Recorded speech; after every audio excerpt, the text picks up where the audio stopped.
الذين اصطفى اما بعد صدر گرامی قدر عالی مرتبت حضرات حکم مشرق و کرم فرما اساتذہ کرام اور ہم نشینان بزم السلام علیکم ورحمۃ اللہ وبرکاتہ۔ آج کی اس بزم سعید میں میری خطابت کا عنوان ہے شاعر مشرق علامہ اقبال کا یہ روح پرور شعر کہ ایک ہو مسلم حرم کی پاسبانی کے لیے، ایک ہو مسلم حرم کی پاسبانی کے لیے، نیل کے ساحل سے لے کر تابوتا کے کاشگر۔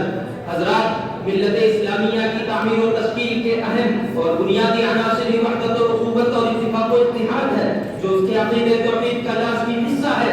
مسلمانوں کی وحدت اور اس کے اتفاق و اتحاد پر شریعت اسلامیہ نے جس قدر زور دیا ہے وہ اپنی مثال آپ ہے۔ اللہ رب العزت قرآن کریم میں ارشاد فرماتا ہے وَاعْتَصِمُوا بِحَبْلِ اللَّهِ جَمِيعًا وَلَا تَفَرَّقُوا وَاذْكُرُوا نِعْمَةَ اللَّهِ عَلَيْكُمْ إِذْ كُنتُمْ أَعْدَاءً فَأَلَّفَ بَيْنَ قُلُوبِكُمْ فَأَصْبَحْتُمْ بِنِعْمَتِهِ إِخْوَانًا۔ ایک جگہ ارشاد فرماتا ہے إِنَّمَا الْمُؤْمِنُونَ إِخْوَةٌ فَأَصْلِحُوا بَيْنَ أَخَوَيْكُمْ۔ ایک جگہ ارشاد فرماتا ہے رُحَمَاءُ بَيْنَهُمْ تَرَاهُمْ رُكَّعًا سُجَّدًا يَبْتَغُونَ فَضْلًا مِنَ اللَّهِ وَرِضْوَانًا۔ رسول اکرم صلی اللہ علیہ وسلم ارشاد فرماتے ہیں المؤمن للمؤمن كالبنيان يشد بعضه بعضا۔ ایک مسلمان دوسرے مسلمان کے لیے عمارت کی مانند ہے جس کا ہر حصہ دوسرے حصے کو استحکام عطا کرتا ہے۔ ایک موقع پر رسول اکرم صلی اللہ علیہ وسلم ارشاد فرماتے ہیں المسلمون كجسد واحد ان اشتكى عينه اشتكى كله وان اشتكى راسه اشتكى كله۔ سارے مسلمان ایک جسم کی مانند ہے، اگر آنکھ میں تکلیف ہوتی ہے تو سارے جسم کو تکلیف ہوتی ہے، اور اگر سر میں تکلیف ہوتی ہے تو سارا جسم تکلیف میں مبتلا ہو جاتا ہے۔ حجۃ الوداع کے مبارک موقع پر اسلام وحدت کا جاویدہ پیغام دیتے ہوئے رسول اکرم صلی اللہ علیہ وسلم ارشاد فرماتے ہیں ان ربکم واحد وان اباکم واحد کلکم من آدم وآدم خلق من تراب۔ حضرات، امت اسلامیہ کا اتفاق و اتحاد، اخوت و محبت اور صلح و عشق کو لازمی جوہر ہے، وہ لازمی جوہر اور مقتضى شریعت ہے جس سے سر معجزات و انحراف نہیں کیا جا سکتا۔ تاریخ کے اسی انحراف نے ملت اسلامیہ کا وہ حال کیا کہ تاریخ عالم کی سب سے بڑی باتیں اور ناقابل تسلیم قوت ٹکڑوں ٹکڑوں میں بٹ کر رہ گئی اور عبرتناک ہزیمت سے دوچار ہوئی۔ مسلمانوں کی عالم کی عزت و شوکت کی علامت سلطنت اندلس مسلمانوں کے ہاتھوں سے نکل گئی۔ سلطنت عثمانیہ کو ٹکڑوں ٹکڑوں میں تقسیم کر کے خلافت اسلامیہ کی تاریخی میراث کو ہمیشہ کے لیے ختم کر دیا گیا۔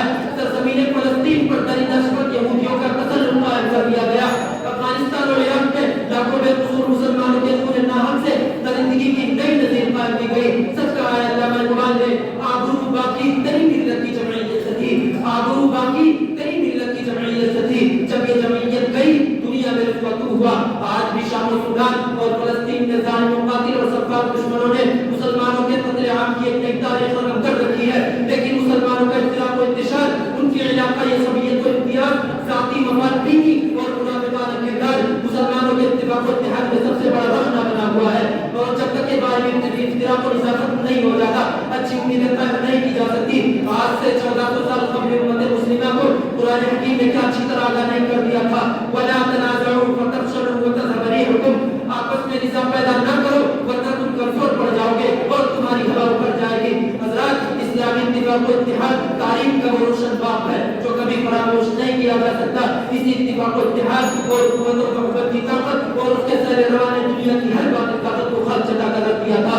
اگر مسلمان آج بھی اتفاق و اتحاد قائم کر لے تو دنیا کی ساری طاقت آج بھی اس کے زیر لگی ہو جائے۔ اسی پس منظر میں علامہ اقبال فرماتے ہیں غبارہ لو گئے رنگ و نسب ہے بال بڑھتے رہے، غبارہ لو گئے رنگ و نسب ہے بال بڑھتے رہے، توئے مرغے حرم اڑنے سے پہلے پر فشا ہو جا۔ وآخر دعوانا الحمد للہ۔